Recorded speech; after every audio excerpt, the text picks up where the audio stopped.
This is Grade 12 Economics Revision lesson provided by the Ministry of Education. Today we are going to revise Unit 2, which is about theory of demand, supply and elasticity. Under this unit we are going to see three broad theories called theory of demand, theory of supply and elasticity. From the definition, demand is the amount of a product that consumers are willing and able to buy at a given price during a specified period of time. Under the definition of demand, demand and quantity demanded are two different concepts. Demand refers to the relationship between price and quantity demanded, while the quantity demand refers to a specific amount of a commodity that buyers are willing and able to buy at a specific price. Now let's illustrate the theory of demand using the following schedule. This is the demand for orange by one household in one Warada per week. Here from this schedule, when the price of a kilogram of orange is bir 10, the quantity demanded for oranges 4 kilogram because the price is too cheap.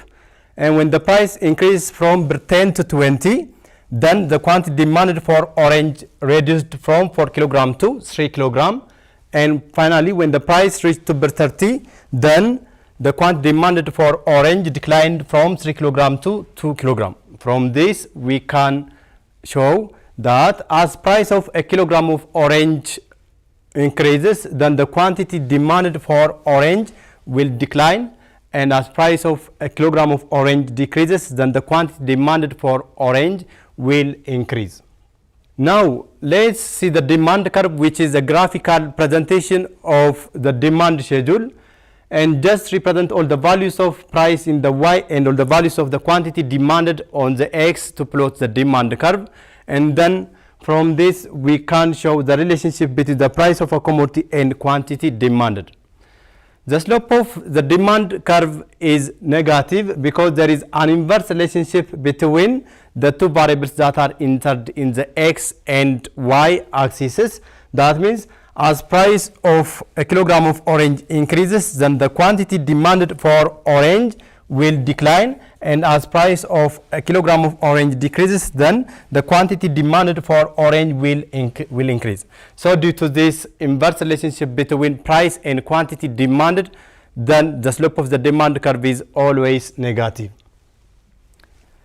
Now let's see the market demand. The market demand is the sum of the individual demand, and the demand function shows a mathematical relationship between demand and other factors that affect demand, such as price of related good, income of consumer, taste or preference, and the likes. These are all the factors that affect demand for a commodity. Let me show you the way of deriving the demand function from the given demand schedule. The first step to derive the demand function is calculating the slope of the demand function, and the slope is mathematically calculated by dividing the vertical difference, which is changing y, over the horizontal difference, which is changing x. This is y final minus y initial, and the change in x is x final minus x initial. Now from this information, by taking any two coordinates, we can calculate the slope of the demand function. While we plot the demand curve, we represented the value of price in the y-axis and all the values of quantity demanded in the x. Hence, we can take these values as y and these values as x. Now, let's take this 10 as y initial and this 20 as y final. Let's take this 4 as x initial and this 3 as x final. Now, when we substitute this information on this formula, the value of y final is 20 minus the value of y initial is 10 divided by the value of x final is 3 minus the value of x initial is 4. And this will give you 20 minus 10 is 10 over minus 1, which is minus 10. This is the slope of demand curve. Now, for a linear equation which is represented in the form of y is equal to ax plus b, the coefficient of the variable x, letter a, stands for the slope of a function. So from this we have y is equal to, the slope is minus 10, y is equal to minus 10 x plus b. Now, in order to get the y-intercept, you can take any coordinate from this information. You can take 10 and 4, 20 and 3, 30 and 2, and other options from the given schedule. So, in order to get the y-intercept b, y equals to minus 10 x plus b, and from this, let's take the first coordinate, take the value of y, which is 10, and the value of x, which is 4. So this will give you 10, which is equal to minus 10 times the value of x is 4, and then plus b. Now let's rewrite this. 10, which is equal to minus 10 times 4 is minus 40 plus b. And then when we collect like terms together, when we put this minus 40 to the left, we get plus 40, which is equal to b. Now the y-intercept is 50. Now we have the y-intercept, we have the slope, so we can construct the equation. The equation is equal to y equals to minus 10x plus 50. This is the equation for the normal information presented in this form, as the value of y given in this form and the value of x given in this form. But when we put into economics, we represent the value of y as price and the value of x as quantity demanded. Hence this is minus 10 QD plus 50. Actually this is the demand function, but we have to put it in the form of quantity demanded equals to form. So in order to put it into quantity demanded equals to form, then we have to put this minus 10 QD to the left, then we left with 10 QD, which is equal to 50, and when we put this p to the right, we get minus p. And when we divide both sides for 10, then we left with the quantity demanded, which is equal to 5 minus 1 over 10 p. This is our demand function. But simply by watching, we can identify the slope of the demand function from the given demand function. How can we do it? The slope of the demand function is the reciprocal of the coefficient of price. The coefficient of price is minus 1 over 10, and the reciprocal of minus 1 over 10 is minus 10. So we can identify the slope of the demand function simply by watching from the given demand function, and this is achieved by the slope of the demand function is the reciprocal of the coefficient of price. This is important information for the calculation of the price elasticity of demand using the point formula. Now let's see the law of demand. The law of demand states that other things remain unchanged. As price of a product increases, quantity demanded will decline, and vice versa. Vice versa means the opposite holds true. That means as price of a commodity decreases, quantity demanded will increase. For example, this law is applied under preconditions or assumptions. That means other things must remain unchanged. If there is a change in other things, this law is not applicable. For example, if you do have timber, and if the price of an egg is 2 birr, if you spend the whole timber for the purchase of egg, you can buy 5 eggs. But if you have timber again, and if the price of egg increase from 2 birr to 5, then you will buy only 2 eggs. So other things remain unchanged, especially if your income remains unchanged. With increase in price of egg from 2 birr to 5, then the quantity demanded for egg will decline from 5 to 2. But this holds true if there is no change in income of consumer. That means if there is a change in income, if there is a rise in income of consumer, even though there is a rise in price of egg, the quantity demanded for egg will also increase. There are the basis of the law of demand. That means these factors makes an inverse relationship between price and quantity demanded. That means as price of a commodity increases, then quantity demanded for a commodity will decline, and as price of a commodity declines, then quantity demanded for a commodity will increase. First of all, the law of diminishing marginal utility is the cause for the inverse relationship between price and quantity demanded. The principle of diminishing marginal utility states that as we consume more and more of a commodity over a period, then the total utility that we get from additional consumption of a commodity will decline. If the additional satisfaction that we get from additional consumption of a commodity declines, then with the rise in the price of a commodity, people tend to decline their quantity demanded, and the opposite holds true. The other basis for the law of demand is substitution effect. As price of a commodity increase, people will substitute one commodity for another. Hence, as price increases, the quantity demanded for a commodity will decline. The other is change in the number of consumers. If there is a rise in the number of consumers, then the price of a commodity is expected to increase, and with increase in price of a commodity, quantity demanded will decline. And the different use of a commodity also affects the law of demand. There are exceptions to the law of demand. These are violations or against the law of demand.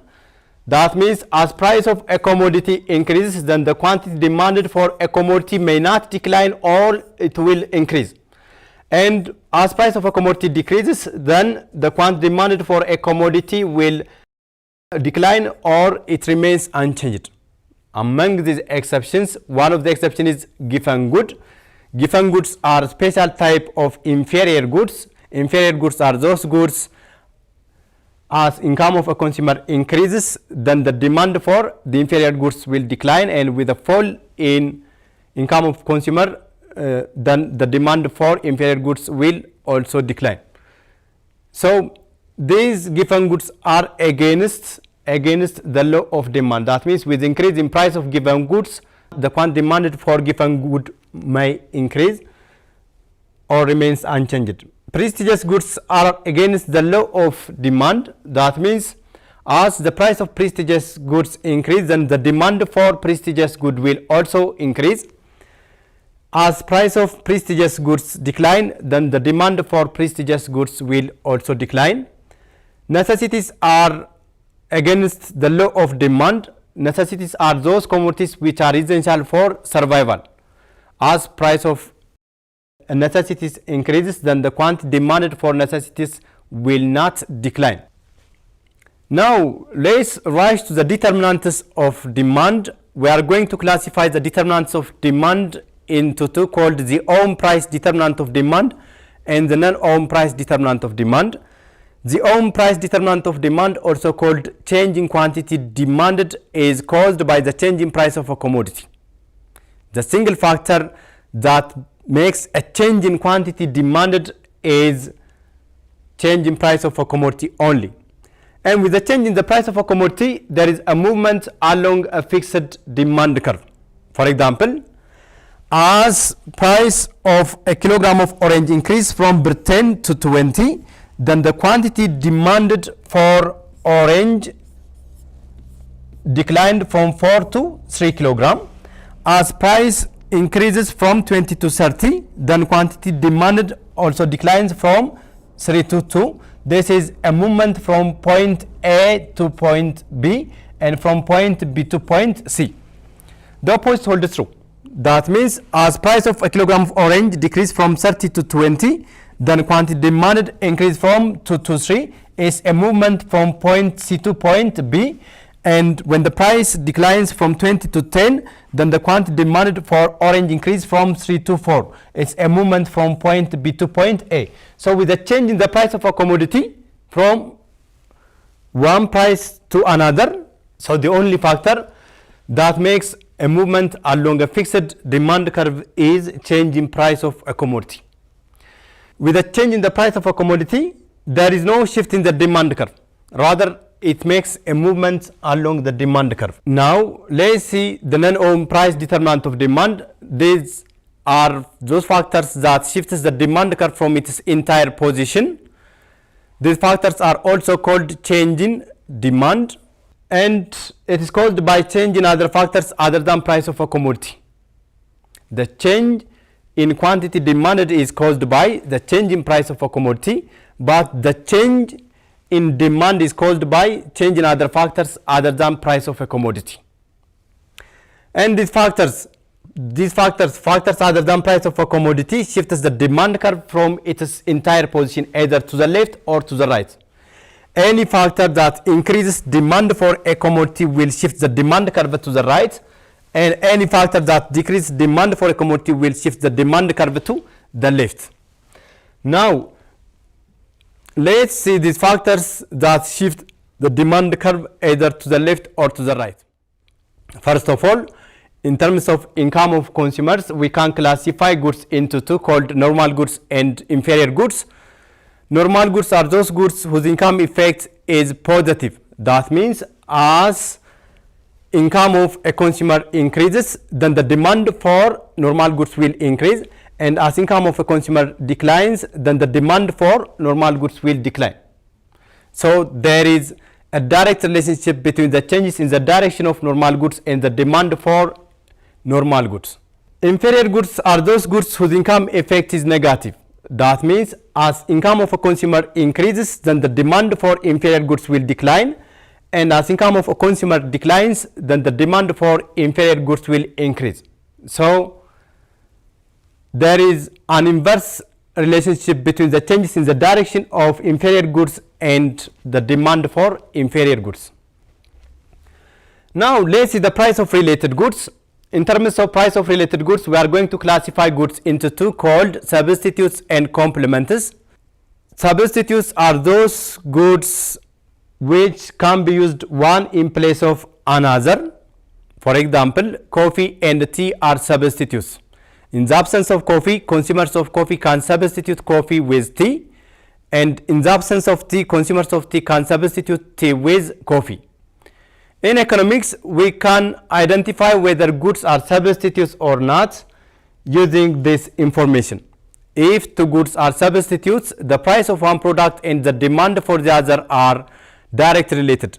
That means as price of commodity X increases, then the demand for commodity Y will also increase, and with the fall in the price of commodity X, then the demand for commodity Y will decline. That means if a rise in the price of one of the commodity decreases the demand for the other, no.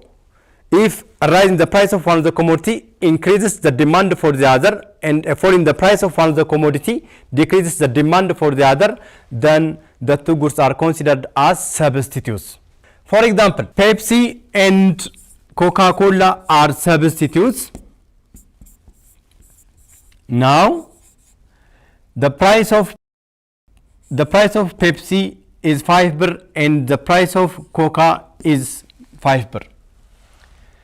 If the price of Coca remains unchanged, which is 5 birr, now if there is a rise in the price of Pepsi only, if Pepsi increases from 5 birr to 50 birr, now consumers of Pepsi will shift their consumption of Pepsi to consumption of Coca.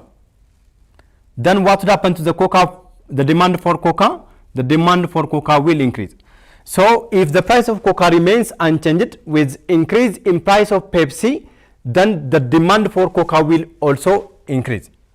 Similarly, Pepsi and Coca are substitutes.